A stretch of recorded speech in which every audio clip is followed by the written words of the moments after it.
అతడు ఏ కాకలు తీరిన రాజకీయ నాయకుడో యువనేతో కాదు, కానీ ఆయన మాటలు మాత్రం తూటాల్లా పేలుతాయి.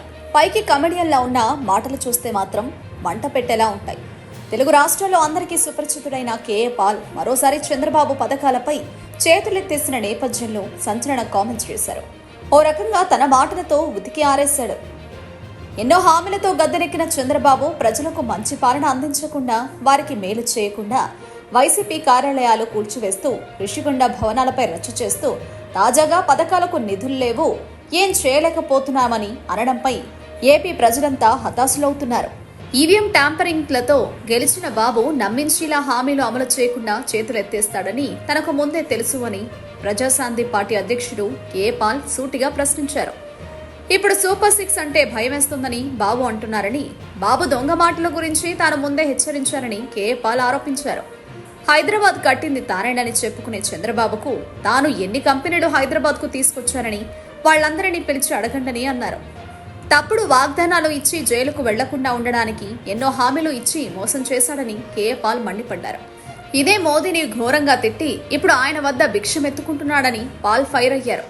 రేవంత్ రెడ్డి కూడా తెలంగాణలో ఫెయిల్ అయ్యాడని పాల్ ఆరోపించారు. గద్దెనెక్కగానే వైసీపీ వైఫల్యాలపై దృష్టి పెట్టకుండా మీరు ఇచ్చిన హామీలు నెరవేర్చే పని పెట్టుకోవాలని, పోలవరం కట్టాలని, అమరావతిని పూర్తి చేయాలని కేఏ పాల్ సూటిగా బాబు పవన్లను నిలదీశారు. కేఏ పాల్ వీడియో ప్రస్తుతం వైరల్ అవుతోంది. ఆ వీడియోను ఇప్పుడు చూడొచ్చు. ఇప్పుడు సూపర్ 6 అంటే భయం వేస్తుందని చంద్రబాబు నాయుడు గారు అంటున్నారు. నా ఉద్దేశం ఏంటని నేను ముందే చెప్పా. ఇప్పుడు ఆయనకు భయం వేస్తుంది చంద్రబాబు నాయుడు గారికి.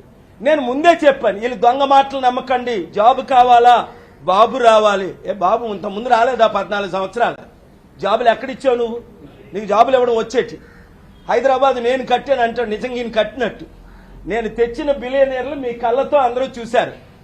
బిల్ గేట్స్, బిల్ క్లింటన్ మొదలుకొని పెద్దలందరినీ, బంకర్ హంట్ని ఎవరు తెచ్చారు, జేబీ హంట్ ఎవరు తీసుకొచ్చారు, ఇన్ని కంపెనీలు ఎవరు తీసుకొచ్చారు, ఆయనకి వాళ్ళ పేర్లైనా తెలుసా కనీసం? వీళ్ళందరూ నా మీటింగ్లు అటెండ్ అవుతున్నారు కదా 89 నుంచి. కనుక అప్పుడు వాగ్దానాలు ఏమని, మేము మీకు భవిష్యత్తు నా గ్యారంటీ అన్నారు. అంటే మళ్ళీ జైలుకి వెళ్లకుండా ఉండడానికి ఎన్నో వాగ్దానాలు చేశారు. అయినప్పటికీ వీళ్ళు జైలు జీవితం తప్పదు.